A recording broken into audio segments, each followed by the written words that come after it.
Joker's really, really white. He may be the whitest man on the planet, and white people seem to get away with He's crazy like, shit. privilege, So but I don't know.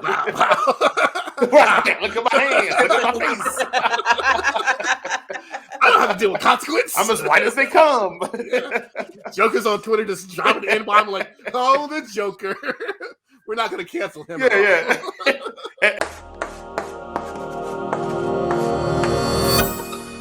Loose and fancy free. There's a mystery afoot in Gotham City, and Batman must go toe-to-toe with this mysterious vigilante who goes by the name of Red Hood. Subsequently, old wounds reopen, and old once-buried memories come into light. That is the synopsis of Batman Under the Red Hood, a DC animated fare from, I don't know, 2015, I guess. I don't know when this came out. I think it said 2010. 2010. Yeah, that's when it so. probably came out. But if you don't know, now you know. We do our one sentence review for everything that we do. Lisa, go ahead and kick us off. Under the Red Hood. If you can't beat them, join them, Batman, or get out of my way. Jason, what do you got to say? This may be the best thing that Jason Todd has ever been a part of. James Gunn, take notes. And for me, I say, it's so very easy, DC. And I'm not talking about two-time heavyweight champion of the UFC, Daniel Cormier. Yeah. Let's go ahead and jump right into it. This is probably one of my favorite animated movies of the DC universe of all time. I know that me and Lisa probably have the same opinion of this. This shit's good. So good. It's good. And this is what makes me so frustrated about the live action. I harp on this a lot on this show, but like, it's right here. You already have a blueprint right there. Like, just give us this with Henry Cavill. That's all. That's all. Like, what do you guys have to say? Come on, go ahead and let's have a discussion about this. Yeah, so I'm just gonna jump right in because in case y'all don't know, DC is my jam. That's my favorite. I read DC comics. I'm DC over Marvel all day, every day. DC. The only thing that keeps me loyal, that keeps me coming back to Marvel is the X-Men. But anyway, so yeah, it's just so freaking good. And it's where DC shines, and I don't understand how they can make such quality animation but such crappy like live action films. I just don't get it. I do not get it. And yeah, and anything, because like Batman is usually like my guy. I'm usually always like, Batman's so cool, blah blah. And anything that's gonna make me be like, fuck you, Batman, like listen to what he's saying, kill that mofo. Like, you know, it's gonna be anything's gonna make me turn on Batman is gonna be good because he's not lying. Like, this man is scum. Like, he is, you know, the Joker is, he does not deserve to live. And I just think that Batman in this particular movie, I feel like Batman keeps the Joker alive so Batman stays relevant. I do in this. They definitely go to the heart of this in the ending scene where Jason Todd is like I get it. Maybe not the Penguin, maybe not Two-Face, but this dude right here needs to die. And it's like, and I understand maybe we're just going to do it just for reasons, but like, you didn't even do it for me. And I was like, man, you didn't do it for him. You didn't. No, he didn't. But it was really cool to see Batman's like, yeah, I would totally love to kill this dude. I would love to. But then, like, I would just be like him. No, he wouldn't. That's the stupidest excuse I've ever heard. Bullshit. He does it. It's like, remember the movie with all the lame superheroes that had Ben Stiller in it? You know what I'm talking about? No. Superman, All-Star Superman with the Elite Five. Where's my assistant when I need him? I know what you're talking about. There's like the shoveler and the guy who gets angry and the guy. Mystery Man. Mystery Man, yes. Thank you.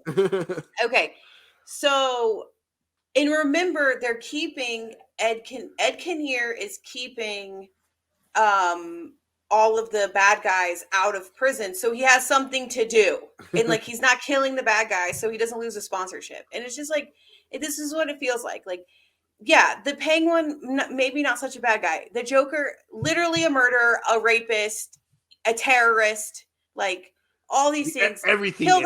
that, literally kill that mofo. Everything Like, is there racist, is sexist. Yeah, I mean, I really just wish at this when Batman would not be like him. That's the stupidest argument I've ever heard in my life. I just really wish in this movie, the only thing I would ever push back in this movie is that when Jason Todd is giving this, impassioned speach to Batman, he just goes ahead and just shoots the Joker like 4 times in the face. Like, it's over. Yes. It's easy. I did Yes. it. Because he had a gun like I know pointing this at him. is off the script of the movie, but I think, as I agree with you, Lisa, that is the most BS reasoning. I will push back just to be that guy. So I'm going to push my glasses up and go, okay. Well, actually, him killing the Joker will become a slippery slope, because then now you're crucifying what crimes are worthy of death and what crimes are not. And so what if you decide that Two-Face flipping a coin and killing someone now makes him worthy of death? So now you're going through this whole thing where you become now almost the judge, jury, and executioner for no other reason, just because you decide it is. So what if at one point you're impassioned and you kill someone out of passion? Then you're still like that's fine. I agree with you, but is Batman not already doing that as a vigilante? Then Batman's already going outside the law anyways, a vigilante. So if you're already gonna do it, just do it. Like I get what you're saying. Arresting them, so he isn't really. He's doing a letting good the law, Samaritan. He's letting the law work in the way that it works in Gotham. He doesn't really change the systemic problems that are there, but like. That's like one of the reasons why I like DC Comics more than I like, Marvel, is because, with exception like maybe Spider-Man, is like they do have that sort of distinction of like, yeah, we're doing this thing that is technically illegal, but we aren't just taking the law into our own hands, and it'd be super easy for us to do so. Like that's why all those like evil Superman characters aren't all that interesting, is because, of course, if you had all those godlike powers, you just do whatever the fuck you felt like, and you would just do that. Like, of course. But the what makes Superman interesting is that he has all these godlike powers, but he still chooses to believe in the fact that, like, I can arrest this guy and the law will prevail. I mean, he's a white guy, so of course he would think that way. And it's not like this is the first time. Like, I understand at the beginning he would think like, get 2 more Joker. But he's already on his 3rd Robin at this point. Like, Joker's done. Like, in the beginning, sure. In this point, absolutely not, Batman. Like, you're just doing it just to be self-righteous. I don't know. Something to do. Yeah, Joker don't want to do his regular job. What do you want him to do, Lisa? You want him to buy Twitter and just run it into the ground like every other billionaire? If the Joker's dead, sure. I need Batman to do like Batman stuff. All right. So to this movie, look, I love Under the Red Hood. I think Under the Red Hood was the first out of the animated movie series that I was like, oh, they're really stepping into that R-ish kind of rating feel here. Because that crowbar scene, even though it shows enough but doesn't show a lot, it's very, very, very, very effective. Very, very, very thrilling. My biggest, my only criticism I have of this movie is nerfing Nightwing. But inside the universe itself, my biggest criticism is, why do people think using the Joker to accomplish a goal is never going to backfire? It is not I think it's great for the movie, but like if you're Ra's al Ghul, I know who I need to. You've been around the block. The Joker, right? Yeah. You're Ra's al Ghul. You've been around the block. You know that the Joker ain't got no off switch. You are Black Mask. You live in Gotham. You see when the Joker's free and what havoc he caused, and you're like, I need somebody crazier to go get this. Crazier never stops crazy. That was an awesome scene when he has the Joker sitting there in the room and it's got all these goons around him. And like the Joker's just sitting there, like not paying attention to what he's saying. He's like, "Can I have a glass of water?" And then he completely murders all the dudes in the room. And it's like, "Oh, I'm gonna need some henchmen, but not these guys. These don't seem to work very well." Right. So, also the other part too, I know in the comic books, it's three Jokers in the comic book, supposedly, like when Batman sits on the chair and it tells him. I So tried to that read could that explain story, away a lot. and it didn't make any sense to me. So I just like I'm just gonna throw this out of my mind as canon. I don't know what's going I'm on. pretty sure DC did the same thing too. Yeah. But yeah, no, but I'll go back to the movie. So that's on the nerfing Nightwing. I do love that the villains think that getting a psychopath is a solution to any problem. One of the best things that I like about this movie is that Jason Todd is Nino Brown, baby. Like he out here, hey, now y'all work for me. Y'all work for me Anybody now. selling drugs in these streets, it's got to go through me. Don't sell to no kids. Don't sell to no women. Moms and women and kids is off the table. If I catch y'all selling out y'all territory, I'm coming for that head. Like Jason Todd is Nino Brown. The only thing Jason Todd didn't do in this movie was hand out turkeys. He was handing out people's heads. right. And I think the funnest scene in this whole thing is when they send like the robotic people after them or the cyborg people after them. And like whatever they him call and Batman to team up. But I love Jason's Todd thing. He's like, "Oh, I'm just stalling for time." I'm like, "Until what?" Until he shows up, and it's like, yes, like I love that part so much. Which I wish Nightwing wasn't nerfed because then all three of them could have fought, and I think that would have been amazing. Batman, basically sends Nightwing home, like, "Up, you go home." Bye.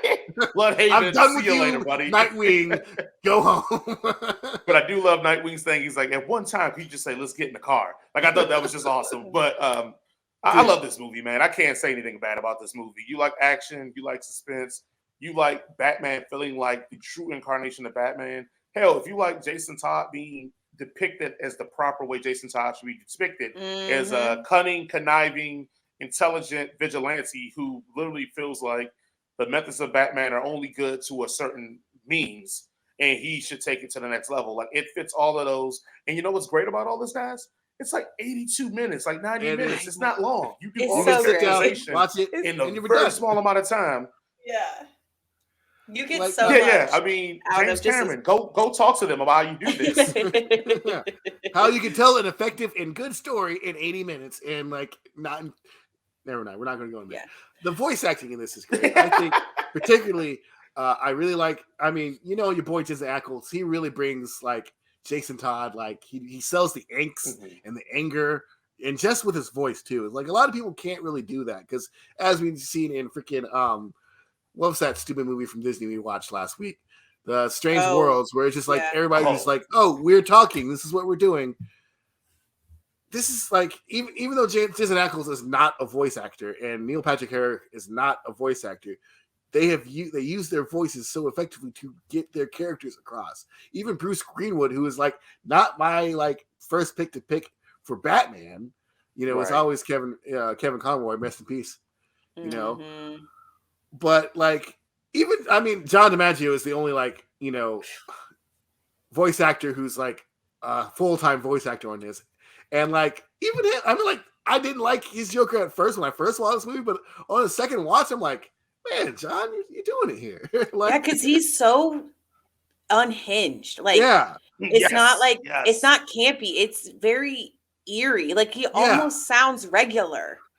So you're just what the. He feels eerie, but he feels very eerie and slimy. That's what it is. Yes. It's almost like a coding to everything he says and does. Where like Hamill's is more played up for the yucks. I mean, it was a 90s kids cartoon as well. Sure. But Joe DiMaggio, he's definitely more like when he says what he says, you hang on to every word because you're waiting for what's the joke of the words he's using. And I think that's very impressive. He also brings that subtext that's always there with Joker to Batman, especially when Batman was stroking him. It's like, you're finally going to do it that time of the way he says it. Oh, it makes it all. It's like, I dare you. Yeah, not just I dare you, but like, I got a little bit of wood right now. So if you're going to do, are we doing this? Are we doing this? Yeah. Are we going to kiss? Like, that's like that's what he brings into it. Like, oh my God. Is this my birthday? Yeah. Let the boy watch.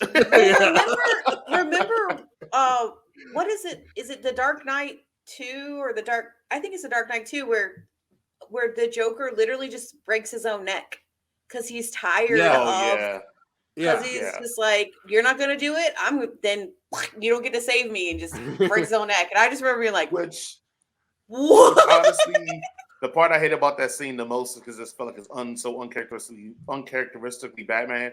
It's like Batman spits on him after it. Like, if you remember When he that breaks part, his after he neck? breaks his neck. Yeah, after he spits, like Yeah. Batman spits on the Joker after that. I'll It's have so to odd. It's been so long since I watched it. I don't remember that Frank at Miller is all. one of those guys that he was definitely good in a time and a place. Yeah. Yeah. And once I that time and didn't place love has those passed- movies though. Those weren't my favorites. No. The first one Yeah. was No, 'cause, okay. like, The those- second those one were The the first one was latter- okay. The second one was weird. Those were the Yeah. latter part of when the DC animated universe was just like kind of just throwing whatever at the wall, and they weren't really paying attention to what they were doing. So yeah, especially that, like the Killing Joke. Yeah, because I love that graphic novel. It's so good. I mean, in a fucked up way, but it's so good. Yeah. And that movie was just weird. It was just weird. I don't hate that movie as much as others. I think they should not have just called it. I think like they should not have called it The Killing Joke. Yeah. I think they should have done some Batgirl centric movie, minus the whole Batman and her getting it on thing. I think that's That the is only like- piece I'm like. That's disgusting. I don't like. She's his father figure. I like. It's so he's weird. her father figure. She Like, got a daddy. She got a daddy. no, But but still, like he's still, he's like, known her he's- since he was he's like known a since he was child. little. Like Yeah. it was icky. It It's was icky. They did it on purpose. And they did it again. And they did it again to fetishize it. They do it again in the Batman Beyond comics as well, where like she gets pregnant and they think it's Nightwing's baby, and Bruce like, well, tell Nightwing gradually, he's like, nah, it's your baby. I'm like, I don't need this. And like, Well, we already have the Killing subtext. Joke. It's from Bruce Timm and him, so Yeah. yeah. We already have that Anyway, subtext with him and Dick. Let's just leave that there, okay? We don't need Like how you said that too. They have that with him and Dick. Yeah. You know, He loves double Dick. entendre. He Gotcha. loves Dick. Yes. Come on, let's just stay with that. But Treats but Dick I just will. like his son. I agree. So one of our viewers said that some people just have to be put down, and I will die on that hill that I just think that Joker is one of those people. As a part of a marginalized group that gets sometimes killed by vigilante violence, I sometimes disagree. This is like public knowledge. It's not like it's like I respectfully disagree. Jason, come on now. This is like literally he's been terrorizing a fucking city. We don't know it's a Joker that decades. did that. Give me the evidence. Jason, You got one old lady that said he catcalled, and now we have to hang up from a tree. Jason, I don't get it. You better stop. You better stop. I respectfully disagree. You cannot compare yourself to the Joker. That is not even Joker's how want to be we the work. Emmett Till of the DC universe. Is that what Get you're the doing fuck here? outta with that nonsense. No, Lisa, you're Only 100% on like, this show where Joker will be in the same category with Emmett Till. Ladies and gentlemen, we've hit a new high and hit a new low. I'm like, all at the same so time. exhausted with myself. No, like I feel let's be 100% honest. If Joker existed in the real world, he would not go to Arkham. He would just go to death row. They would not be like, oh, he's got a mental illness. No, we're gonna kill that dude. Yeah. And like, if he got out, someone's brother is gonna shoot him like 6 times in the back. Like, Yes, Oh, he wouldn't 100%. even make it to prison. He would be Yeah. in the holding cell, like Epstein, Yeah, he would and get then Jeffrey Dahmer or mysteriously something. die. Like, oh, yo, he you would never even killed make it. you killed my sister's baby and my sister. Yeah, This broomstick has something to say about that. yeah, Jeffrey Dahmer. exactly. It I don't wouldn't know, even. 'cause Joker's really, really white. He may be the whitest man on the planet, and white people seem to get away with He's crazy like shit. privilege. So, I don't know. Right, look at my hands. Look at my face. I don't have to deal with consequence. I'm as white as they come. Joker's on Twitter just dropping the N-bomb like, oh, the Joker. We're not going to cancel him. Yeah. And I'm a mediocre white man, a failed comedian, a failed thief. And look how I'm upgraded. Yeah. Wait. Have y'all watched the Harley? Have you guys talked about the Harley Quinn show on HBO Max? I don't think we've Early we don't think on. I think no, we did review it at one point, didn't we? Yeah, like a couple of episodes on the first Yeah, season. we did like the Really first season. good. Yeah, Yeah, it's should great. It's revisit it's it. great. Yeah, Yeah, I don't know. I like All right. Kelly Kuko's voice gets grating after a while, but still, it's still a good I think show. that's the point. I think Harley Quinn's supposed to be grating after like, a little while. I could not be her Yes. friend. Honestly, Right. I could not be her friend. Obviously, because she has friends like the Joker, and I want to be well in that group anyway. Ew, they are not friends. Yeah, but like the fact that she dated him and like, yo, Harley, let's hang out. And the next thing I know, like Joker shows up and is like, hey, I hear you hanging out with my ex-girlfriend. I'm like, fuck. I'm Yeah. like, can you just like I make sure will there's enough for me say for my parents to bury?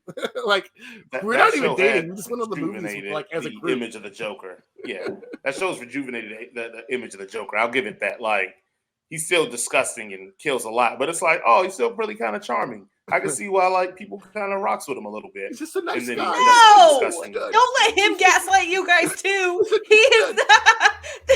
No. I can fix him. No. Abort. Should have been. All right, let's go on to our rating system. If you don't know, now you know. If we like something, we give it a head. If we think it's mid, we give it a cannon. And if we think it's garbage, we give it a circus. What do you guys feel about the voice performances of Under the Red Hood? Jason. I would definitely give this a head. I mean, it's great voice work here. Lisa. I mean, Jensen Ackles is in it. Do I even have to? It's a head. Duh. Duh. Also, Jason, I would also give this head. Like, everybody does such a great job in this, and it's like, it's good. It's good. You gotta watch it. All right, animation style. What would you give this, Lisa? This figure here. This is still kind of that it almost feels like 90s animation. You know, it's still kind of on that. So I love it. That's what I grew up on. So it gets head. All right, Jason. I don't care for a lot of the Steeler looks of it, but all the action and movement scenes look very, very fluid. So I'm still going to probably give it a head. I can't lie on it. I'm going to give it a head as well because this is before DC started doing this like faux anime style, which is just so terrible that I hate.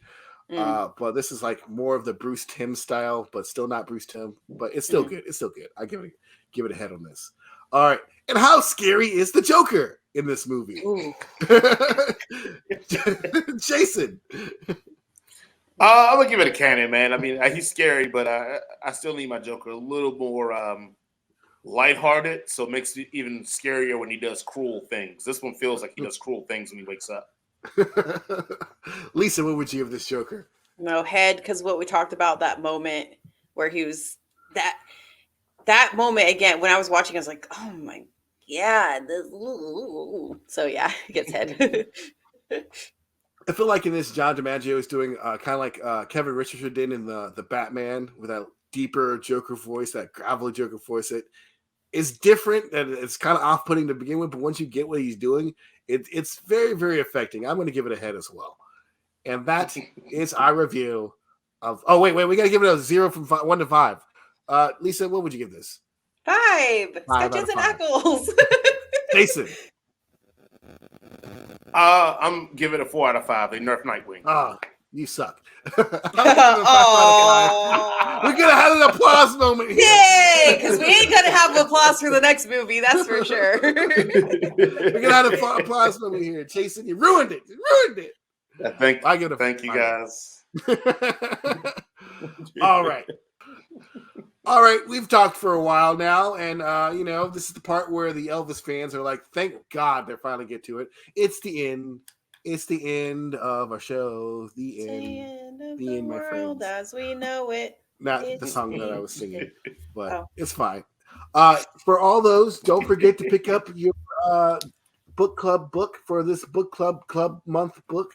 It's the 5th season by N.K. Jessamy. The 5th season by N.K. Jessamy. That was what I was going to say earlier. I'm actually halfway through it right now. God, you're such a good haven't even cracked it open yet. Yeah, I haven't even cracked it open neither. I haven't even. Y'all better get to it. Look how big this thing is. Jason, it's fine. It is thick. That's what she says. It's fine. It is thicker than a pregnant Latina right here. This is thick. It's all right. Man, that cancellation button gets closer Guys, every week. Listen, it's still every week. We're still working on a few things. Okay, just everyone. Still working the thing. Please, just give me some time.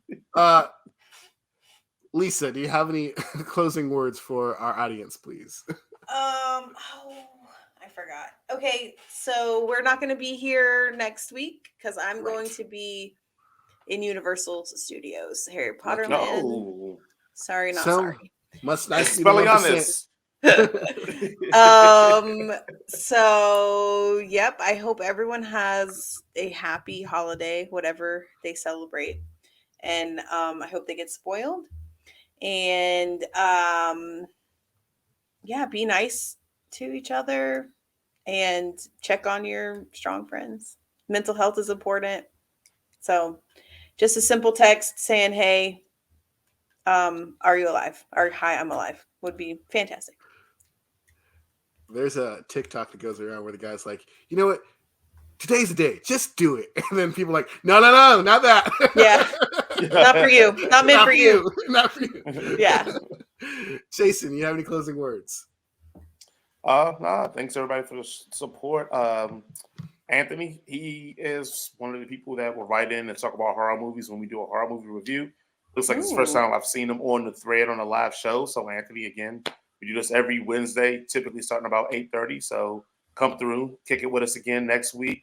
Again, the show's just been growing and growing, and we've been having comments and feedback, and it's making me to the point I have to do another comment reading part of the show again. So probably in another week or so, when Lisa returns from Universal, waving her wand around in the streets, we'll probably do just making that blicky just all around. You know, Harry Potter and the Deathly Hollow Points. So, but other than that, guys, just thank you guys. Right, Harry got the blicky.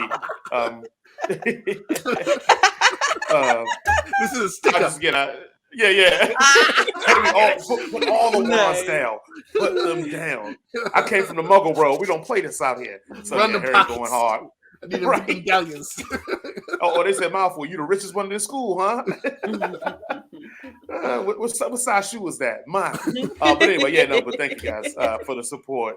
And just going to keep churning it out, man. And if anything you want us to review, as always, put it in the comments and we will review it. Appreciate you. Oh, yeah. Let us know if there's something you want us to watch, especially old school movies that we like to remind you that Lisa has not seen anything. Literally, I haven't seen anything from the 80s, 70s, 80s, or 90s. Unless my husband loves them. That's it. So, yeah. Well, thanks, everybody. Always, please make sure to like, share, subscribe, comment, do all the stuff so that we can finally make money and quit our jobs and go on tour and, and sell out like the other people do and go to the movie premieres. But either way, y'all be kind, be considerate. It's the holiday season, so tip your servers and bartenders more than 20% if you can afford it.